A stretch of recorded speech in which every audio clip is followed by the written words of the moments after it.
Hey, what is going on, everyone? It's me, Mr. Mario, and welcome back to another episode of ModChat. In case you do not know, ModChat is a podcast I try and do at least monthly in which I talk about new developments, news, and things that I just find interesting in the modding scenes.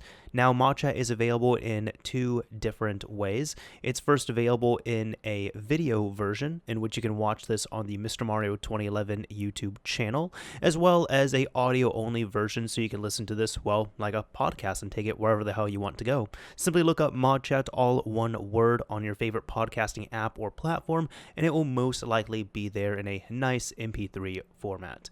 Now, as for the visual this month, I figured I'd do something a little bit different here. Yes, I'm going to be using gameplay, but I figured I would show you all the GoldenEye 007 Remaster gameplay here that I had played through a bit of, at least for this, just for recording, so hopefully you all can enjoy that.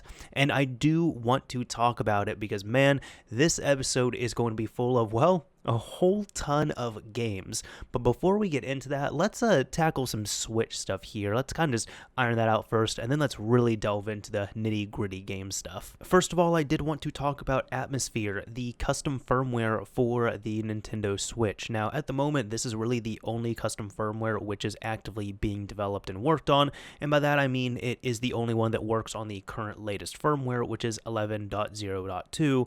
Just as a recap, with, I believe, Ray NX being archived, so it now only works up to 10.2.0, as well as SXOS only working up to 11.0.0. So it's really safe to say Atmosphere is really the only active custom firmware at this point. Now, there have been a few updates here, with the most recent one being 0.18.0. However, I actually want to go back a few updates because I believe I did not cover this here, surprisingly. This is going way back, almost a month ago, but 0.17.0 ended up releasing, which was Atmosphere's 42nd official release. And why do I bring this up? I bring this up because, as many people might know, but in case you do not know, Atmosphere at this point, from release 0.17.0 and beyond, officially supports Mariko hardware. That means that this does work on the new Switches that have the better battery life, as well as the Switch Lite. Now, before anybody gets super excited thinking, oh sweet, does that mean we could use software only to get into our Switch, boot it into RCM mode? No. Unfortunately, for any Switches that have their eye patches patched, that are a Mariko unit or a Switch Lite unit, which is also technically Mariko, you do need another method of booting up into there. In short, what I'm saying here is you do need a mod chip to actually boot up the Switch into a exploitable state, and from there you can then run Atmosphere. Now, you can take Atmosphere and you can take the payloads and you can pair it with something such as Spacecraft NX if you have a Switch with a SX Core or an SX Lite mod chip. And I have covered Spacecraft NX before, but for anybody who does not know, when it states what is this, Spacecraft NX is a fully open source SX Core Lite compatible firmware that lets you play Space Invaders inspired minigame and load any payload you like. For anybody who's thinking, what, you're just going to do this for Space Invaders? No, it's the any payload you like. That is what's important here. So again, you can take a Switch that has been modded with a Core or Lite chip, you can reflash it with Spacecraft NX firmware, and then you can pair that up with Atmosphere, and you'll be able to boot up Atmosphere on that with no issue. So this is pretty big here, and I know there's plenty of other updates that have been put on, but I did want to cover this just because I had forgotten to cover this before somehow. But either way, it's really cool that you're now able to officially run Atmosphere that way. Just the only part at this point now is you still need to go to get a hold of a SX Core or a SX Lite mod chip. You still need to install it, and then you'd need to go through the reflashing process. And honestly, at this point, just because of all the stuff that has happened with Team Executor and, you know, what I've covered before, I have a whole episode talking about Team Executor called The Fall of Team Executor. There's a whole episode talking about that. But because of all the situations that's going on there, as well as just, you know, like manufacturing of the SX Core and SX Lite mod chips, unfortunately, you know, it almost seems like getting a hold of one of those chips might be harder than the actual installation itself. There was also some excitement over a new switchroot update, which for anyone who does not know, now it's been a while since I've covered this. This is actually when Devin or Paranoid Coder was on the show when we last talked about this, and we had tried it out as well too. But there's been a new update to switchroot, for the Nintendo Switch, which, in case you do not know, this is Android for the Nintendo Switch. Now, I've run a previous version of switchroot and it ran beautifully. I was really impressed with it, but this is for Android 10. But anyways, let's just go ahead and read this here on XDA Developers. So the introduction states, a new updated version of Android for the Nintendo Switch, now based off of Android 10 from the Lineage OS 17.1 with Shield TV trees. It's faster, more responsive, and has many new features over the previous release, including deep sleep and an Android TV build. So the features here, Android 10 based on Lineage OS 17.1, OTA updates, full Joy-Con and Pro Controller support with analog sticks and rails, that's good. Hori Joy-Con support, deep sleep that can last for weeks, that's pretty big. An Android TV based build, reworked fan profiles for quieter operation, optimized dock support with resolution scaling, a rewritten charger driver supporting USB PD and third-party docks, optimized touchscreen driver, easier install via Hecate partition tool, reworked simpler power profiles, much improved Wi-Fi driver with less dropouts. That is big. That was actually one thing I was running into on the old version. Switch or Shield TV remote app support for easy docked control, reboot to payload support, improved Bluetooth accessory support, and auto rotation support. Now, the known bugs seem to be Shield games are broken, so do not buy them. Sleep may not work for a small proportion of devices. You can flash the alarm disable zip and try and mitigate this. Bluetooth audio might stutter on some headphones. You might need to reboot for Bluetooth to work on a small proportion of devices. Default keyboard can't be used with a controller, and some apps don't like the Joy-Con D-pad. I won't get into the nitty-gritty of it here, but all the downloads are available. There's even more flashable zips available, and it talks about installing this and such here, which it seems to be, pretty straightforward and pretty well written here. So if anybody is wanting to jump back into switchroot, or if you're wanting to try it out for the first time on your modified Switch, well, I can definitely recommend it. I mean, I thought it was pretty cool when I tried it out. Now, let's go ahead and talk about, without a doubt, my favorite portion of this, of all the news that I'm covering in this episode, as well as probably the reason most people are clicking here, the GoldenEye 007 Xbox Live Arcade Remaster leak. Unofficial release, whatever you want to call it. So in all honesty, I actually debated bringing this up whether I should really talk about this on ModChat or not, really if it should deserve its own thing, or even if it's really modding related. However, there is a bit of a modding spin I can put on this, plus I am truly excited about this topic and I do want to share my experiences. So if you're going to be interested in that, feel free to stay around for this portion here. But in short, getting this out of the way, yes, GoldenEye 007, the Xbox Live Arcade remaster for Xbox 360, which was never released and thought to be forgotten and even just hidden away or lost for a while, just lost media in a way, has officially leaked out. Now, I'm actually going to be showing some gameplay footage kind of interspersed with some other things that I will share on screen here, but this did end up happening on February 2nd, 2021, and it kind of started out in a way with this video here. This video ended up coming out by user Grassloo00, and it ended up being a almost 2-hour, just over 2-hour GoldenEye 007 XBLA long play, where, of course, as they show right here, they go through the entire game on 00 agent mode. They're playing this on the Xenia Xbox 360 emulator, and then they play through some of the multiplayer maps as well too. So you get a really awesome look at this like we've never seen before. Prior to this, there has been I guess a documentary style video from Rare Replay that ended up leaking out because it didn't come out onto Rare Replay, but that is the most official type of video we've gotten. We've also gotten about a 25-30 minute gameplay from another user by the name of Rare Thief, which was uploaded, I believe, a couple of years ago, but this is probably the biggest one we've seen here. Now, the description of this video has been changed, but in short, before this, it was really saying here, hey, be patient for this. I, as in this user here, I cannot release this. However, if you are patient, the keyword here is going to be patience.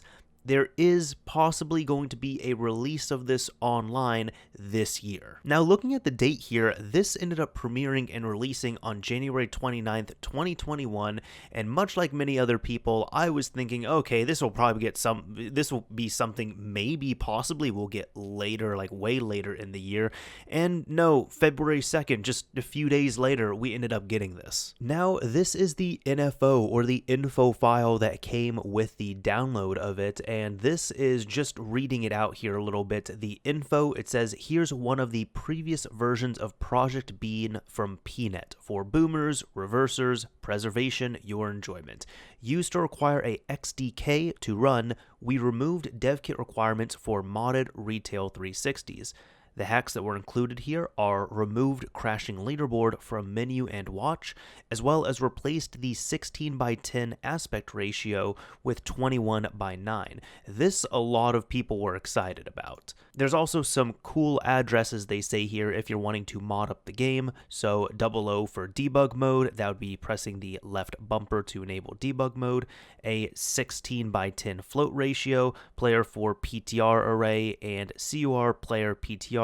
Those two I'm not too familiar with on here. However, this here, the info and hacks, this is the modding section I was talking about, where just to kind of explain this here, they are talking about Project Bean, which this is what this was called. This was like officially never called GoldenEye, like the actual game package itself. It was known as Bean or Project Bean.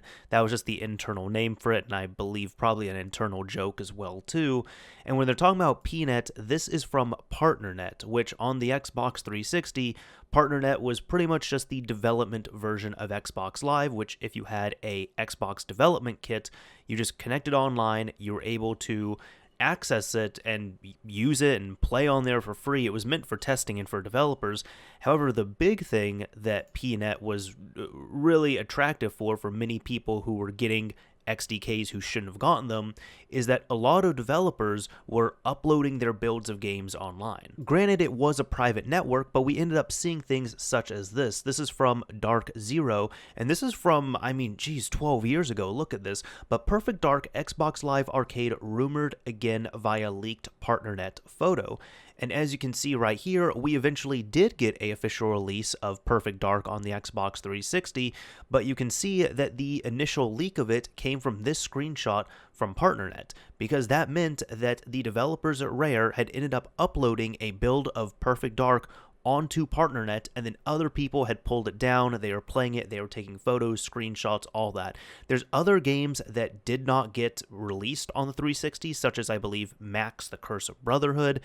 There's even games that got announced this way, just leaked out, so to speak, such as Sonic 4 Episode 1, and just countless other games. But I also wanted to bring up this really old news article here, because we've seen Bean before. If you're looking at it right here, nobody knew what it was at the time, but there is the game. It has Joanna Dark for the icon of it, so it's different than what this build is, but it's called Bean. And that, lo and behold, was actually GoldenEye. Now, from what I understand, GoldenEye was put up onto PartnerNet, and there were other games that were pulled down, there were other games that were leaked out, that were announced, all of that, but GoldenEye is like the one that got away.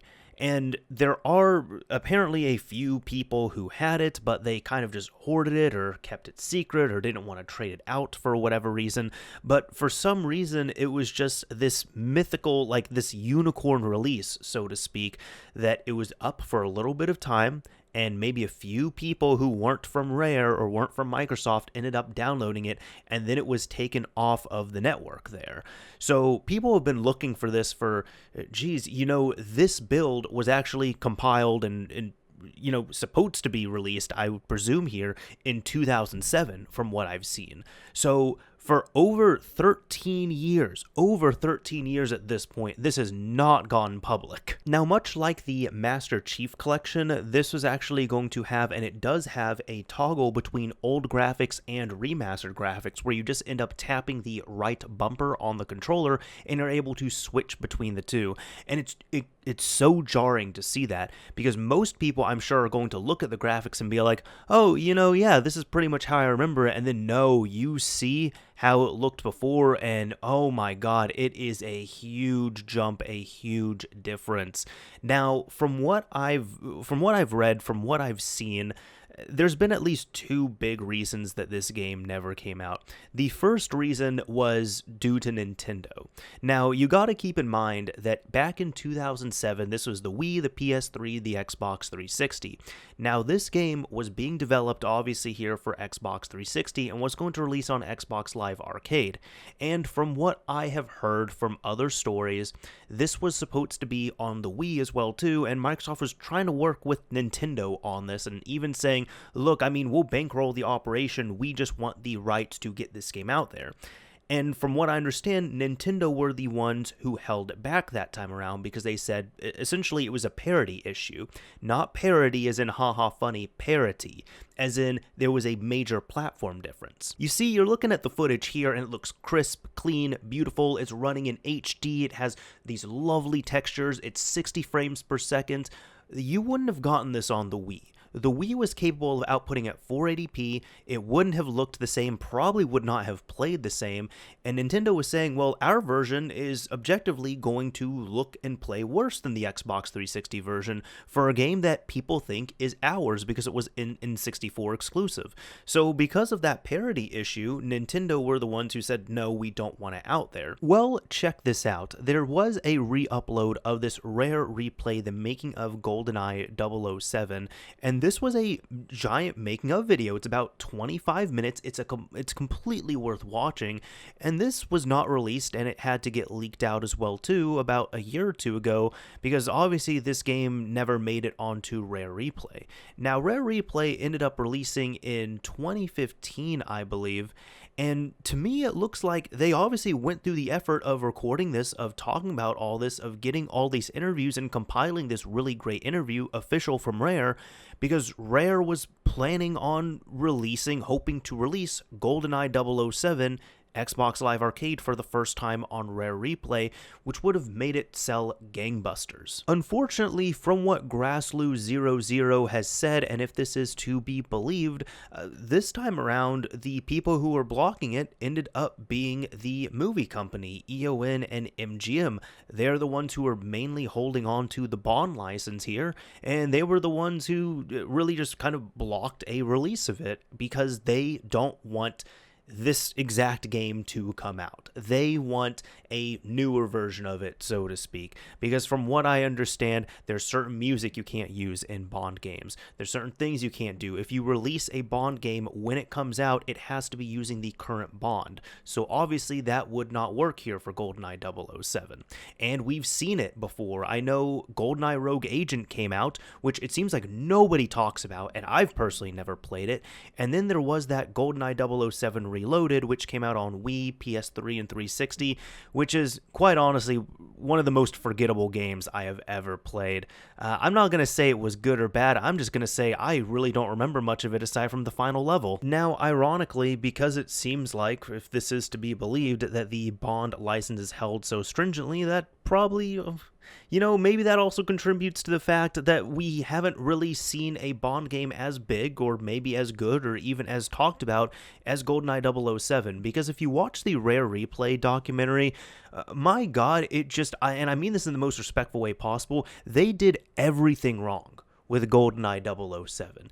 As in, they did not make the release coincide with when it came out in theaters. They were trying, like the movie company, they wanted it out by the time it was getting a VHS release. No, GoldenEye 007, the film, came out in 1994. The game came out in 1997.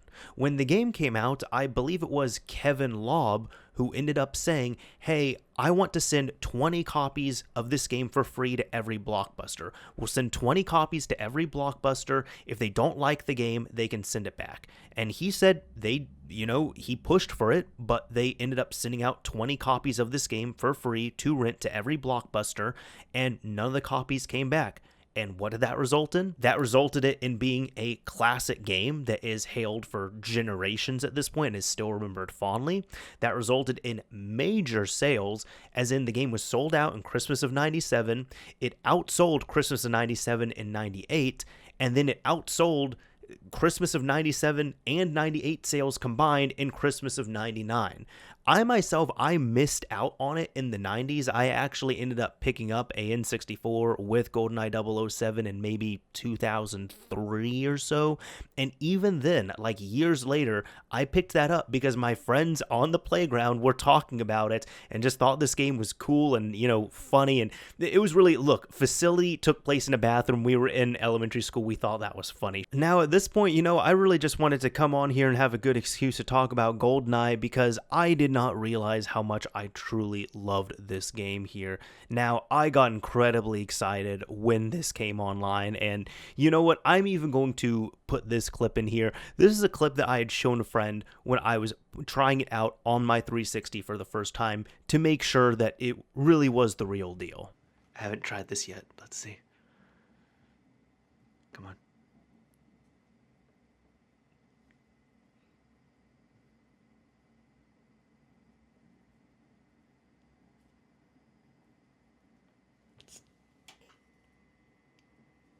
The system's making weird noises too, I'm not sure. Oh my god. Oh my god. Oh my god.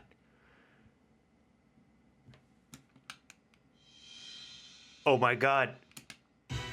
Oh my god!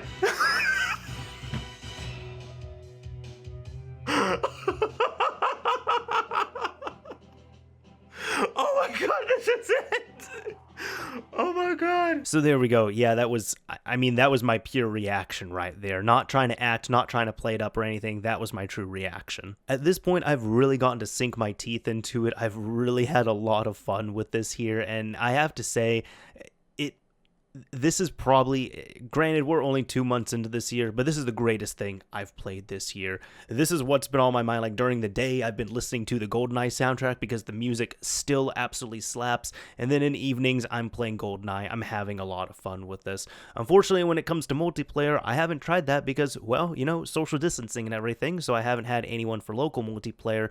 And when it comes to System Link, at least from what I have gathered and from what Modern Vintage Gamer talked about in his video that he did covering this as well too, System Link seems to be broken. So if you're trying to do either local System Link or even use System Link for a LAN tunneling service, unfortunately it looks like we're not going to be able to get that working unless it is fixed up, and I'm really hoping the community is able to fix it up. Now, even though I've been talking about GoldenEye, I want to talk about a little bit more. What are my thoughts on this overall? Honestly, the game itself, this is perfect. This is exactly what I wanted. Like, this is exactly what many, many, many people would have wanted, where they just wanted GoldenEye with modern controls and updated graphics. And honestly, it's incredible. It is incredible how much of a difference that makes and how timeless of a game it is. Like, to the point where I'm sure people who are jumping into it for the first time will still have a ton of fun. Just keeping in mind, there's not going to be voice acting because this is a remaster of an older game, and they're just literally adapting this to what it is here. And there's no game-breaking glitches from what I saw in this, and any glitches that I had seen, for example, visual glitches, or I did notice, like, sometimes the game seems too dark and there's no brightness setting in the game, so I did have to bump up my TV's brightness setting. But those glitches I can even forgive as well too, because it's obviously an unfinished build of the game, so if this came out, no doubt these would have been ironed out. But this here, I gotta say, has been absolutely incredible, absolutely unreal, and I've truly had such a fun time playing this. I'm of the belief as well too, when it comes to GoldenEye, first of all, when people say it doesn't age well or it's not fun to play anymore, it's the controls. The controls are the biggest issue when it comes to GoldenEye, and I believe that GoldenEye is a gem just hidden under a giant pile of garbage. On top of that garbage is the controls, and probably underneath that would be the graphics. Graphics, sure, you can adjust to and such, and you can do a few things thanks to emulation, but mind you, those are two things that really hold it back. But once you fix up the controls, once you get them remapped, once you give them a proper modern standard, and, while you're in there, fix up the graphics as well too, make it actually look much, much nicer to a modern standard, make it HD, my goodness, you have a true gem of a game right there. Something that, in my opinion, is near perfect and just super fun to play. This has kind of turned into my thoughts and feelings, maybe even a little bit of a review of this, but I gotta say, I have absolutely loved this. For any actual hardware to play this on, it is playing just fine on modified Xbox 360s and development kits, and from what I see, the Xenia emulator seems to play this incredibly well. I have personally not tried it on Xenia. However, people seem to have little to no issues with it, depending completely on your type of PC as well too, and what specs you're going to be throwing at it, but I've been shocked at how smooth and how solid it seems to run through emulation, which goes to say a lot about how polished Xbox 360 emulation has come. I know it does have a lot more to grow and more to mature, but it seems like people are able to play many games through it start to finish with little to no issue. You know, I guess really wrapping this up here, GoldenEye is awesome. I forgot how awesome it is. When you modernize it, it's incredible, and I have not shut up about it, but for very good reason. It is that good. For anybody who's been watching the video version of this podcast, hopefully you've liked the gameplay that I've been showing on screen here from GoldenEye 007, the Xbox Live Arcade version of it, of course. This was just captured directly off of my Xbox 360 in 1080p 60, and my goodness, it's been a very good excuse to capture gameplay, I can say that. But aside from that, you know, I think that's enough GoldenEye talk. Let's go ahead and take a look at some of the other games that we're going to be discussing this month. So on top of long-lost canceled games being released to the public, you know what's really cool to pair up with that? Some game ports of really awesome games. Now, I've covered this several times, and in just the last episode, I actually covered the Grand Theft Auto 3 Wii U port, as well as the Grand Theft Auto San Andreas Vita port that is being worked on. And even a quick note on that as well too, because it's going to be relevant to this.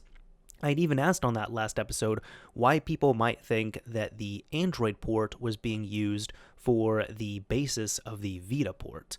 And it was answered. Several people really came through and they were able to answer this very eloquently, but in short, it's because the Android build is working on a ARM platform, ARM, as opposed to x86, while as the Vita is also ARM. So it's much easier to port ARM to ARM as opposed to x86 to ARM, whether you are doing porting or emulating of that. And we're seeing kind of the same right here. So first of all, we got Sonic the Hedgehog 1 and 2 native ports to both the PlayStation Vita and the Nintendo Switch. I did talk about the Sonic CD port that got ported over to the Nintendo Switch, which also used the Android, or I believe it was the iOS port. Either way, it was a mobile port over to the Nintendo Switch. Now here, just talking about this on the Wolo article, unlike the Switch's Sonic CD port, these Sonic 1 and 2 ports are based upon code reverse engineered by Rubber Ducky Cooley, with the developer behind the port itself being Hey Joe Way. According to the port's release page on GBA Temp, there are no significant issues that detract from the gameplay experience, but in its current state, there is no support for analog stick controls, although that is in the pipeline. That's a little disappointing, but, you know, we'll see here soon, hopefully. As with Sonic CD, one needs to extract the data.rsdk file from the Android or iOS versions of the games after installing the supplied NRO files, but it is important to state that the iOS versions are free to download, albeit a little more annoying to get. Well, that's good to know. Now, as for Vita here, moving over to Sony's latest handheld console that will be celebrating its 10th birthday this year. Jeez, it's been that long. All right. The PS Vita also got ports of Sonic 1 and 2 thanks to developer Xianamo. I believe that's how we say it. Similar to the Switch ports, the Vitas are also based on Rubber Ducky Cooley's reverse-engineered code, and while they mostly function well, there are some important points to keep in mind. Now for the Vita, this is it. The ports run at an internal resolution of 480 by 272, which allows them to fit properly on the Vita's 16 by 9 960 by 544 screen. In some parts of the port, such as the title screen, there might be some minor graphical glitches due to the port normally rendering at 416 by 240, but these do not greatly affect gameplay. Xianamo notes that special stages are slow and require your Vita to be overclocked for a better experience. Use a plugin like Electri's PSV Shell does the trick, as it allows you to ramp up your Vita's clock speed to 444 MHz and even 494/500 MHz. There might be some slowdowns in certain instances due to music changing or certain sound effects being played. Some hours ago, another version was released to fix some crashing issues with the initially released version. Now here, similar to the Switch's port, you need to grab the data.rsdk file from the Android and iOS ports of the games in order to actually play them once installing the VPK files. Sonic 1 and 2 have also been ported to the Vita by Sonic Master, who is behind the console's initial Sonic CD ports using the same reverse-engineered codebase. So there's been multiple implementations of this, which is good to see. And we're still not done with Sonic here, because Sonic 3 A.I.R, aka Angel Island Revisited, which is a fan-made widescreen remaster of Sonic 3 and Knuckles, has been ported to the Nintendo Switch. Now, as it says right here, this is actually pretty nice to set this up. Before downloading, please make sure you have the Steam version of Sonic 3 and Knuckles installed on your computer. You'll need to copy the ROM file from this version of the game to your Switch's SD card, and that is something I do remember. Several of the classic Genesis games that have been re-released on Steam are just emulators that have the Genesis ROMs on there, and it's not in like a .bin format or even like a .gen, for example, if that is even one. I think no, it's just the .bin, but either way, I mean, I've seen people state, hey, you can get this, especially when the games are free. You can redeem it on your Steam library, download it, and this is the file, and you might have to rename it, but that is the actual ROM that you just obtained easily without dumping equipment, without having to go to a ROM site, nothing like that. So that's nice to see. So either way, they have a really easy way of grabbing that there. And then as for all of this, you really just have to copy the Homebrew over to your Switch's SD card in the proper folder and copy over the respective .bin file where it needs to go. And this is pretty cool too. Just this last note, mods can be placed at switch/Sonic3Air/savedata/mods and activated in-game. So you can use mods with this as well too. Awesome. I've actually never played Sonic 3 Air, but I do need to. I've been told good things about it, and it's looked great. I just haven't played it. As for our last game port here, this is something that came out of complete left field for me. I was not expecting this at all, and this is from FGS FDS as well as The Flow. The Flow has really been, I think he's just been working on getting some of his favorite games working on one of his favorite handhelds. But here, this is Max Payne for the PlayStation Vita and PlayStation TV, yet again based on the Android build. Now, this is right now available on Vita TV, or Vita DB, excuse me, and just look at these screenshots here. This actually looks really good. Like, look at these screenshots that are coming up. There is also an official GitHub page which states this is a wrapper/port of the Android version of Max Payne Mobile. It loads the original game binary, patches it, and runs it. This is probably not entirely stable yet, so expect issues. Now, it looks like this isn't just like literal run this VPK and you're done. It's not that type of port here, because it looks like here it's recommending to install KubeBridge the same way you would install other SKPRX plugins, which I've personally not used that. There's also a optional FD fix that you need to install if you don't want your game to crash on suspend, which would be good, and you have to extract a runtime shader compiler. Like, all of these I have not done or seen before. And once you go through all this here, it looks like you'll need the APK file for this. That is going to be, you know, the actual Android installation for Max Payne, and you're going to need the VPK, which will be over at the releases page right here. And all the instructions are available on this as well too. But yeah, this is definitely interesting to see. I'm very happy with this port here and the progress that it's made. For example, we've seen, you know, now 2 more releases since the initial release, and even some of the more recent changelog fixes have been fixed memory leak related to entering pause menu.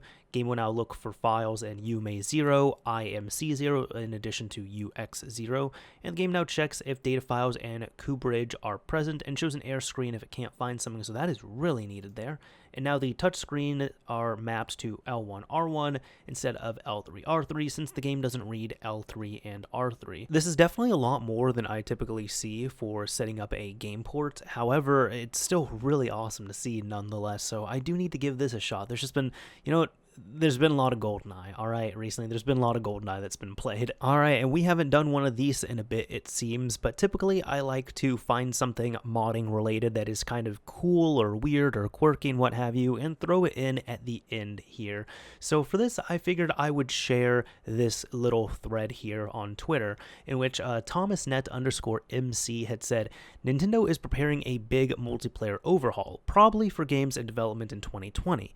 Every task currently taken by NEX is going to be switched over to NPLN. It's currently in a preview phase, and the Monster Hunter demo was a way to test how it worked under load. No other games implement that library yet. Actually, I got reports from multiple people that online play is notably better than other games and works on mobile data/NAT environments previously incompatible with NEX. Seems like a huge success. And it is also noted that Super Mario 3D World does not support or implement NPLN. So that kind of goes without saying here that any older games, such as if you're expecting Smash Bros to be fixed or any other game, they would need update to implement NPLN. Now, the reason why this is such a big deal, and this to me is funny and worth sharing on here, is because Oatmeal Dome is actually the user who had brought this to my attention, in which they said Nintendo is replacing its multiplayer server system, NEX, used in most, if not all, their online games since 3DS/Wii U, with a new system called NPLN. And it states here, of course, the Monster Hunter Rise demo was the first game to use this publicly. Now, it's stated down here in their second tweet, I talked about what NEX is in my article about Splatoon 2's matchmaking and netcode. As I said there, NEX is at least 18 years old by now, so it's dated. Hell, the Splatoon 2 version has an unused function to check to see if it's running on Windows 98. I am not making this up here. So Nintendo pretty much set up a online system back in the GameCube days. That's what people have been saying. This is back in the GameCube days with like Phantasy Star Online. And the system that we are playing on now, the same backbone, is what was used back then. Oh my god, I cannot believe that. So there we go. That is about it for this episode of ModChat. Hopefully you all enjoyed this. This was full of mods and even more full of some awesome games right here, as well as the gameplay that you have been seeing. Hopefully you all have enjoyed the gameplay just as much as I had capturing it here. Now, I like to do a keyword at the end of these episodes, and for anyone who doesn't know, I pick some kind of word or phrase that you can use in a comment on the YouTube upload, and if you use this word or phrase in a comment, I will know you made it to the end. So how about Sharpie? If you use the word Sharpie in a comment, do you like Sharpies? Were you warned to not sniff Sharpies when you were a kid? Were you ever a Sharpie hater? Did you... I don't know where I'm going with this, but either way, if you use the word Sharpie in your comment on the YouTube upload, I will know you made it to the end of this episode of ModChat. Anyways, that is about it for this episode of ModChat. If you enjoyed this episode, a like would absolutely be appreciated. If you didn't like it, a dislike is fine as well too. But this is Mr. Mario signing off. Thank you all for listening and watching, everyone. And until next time.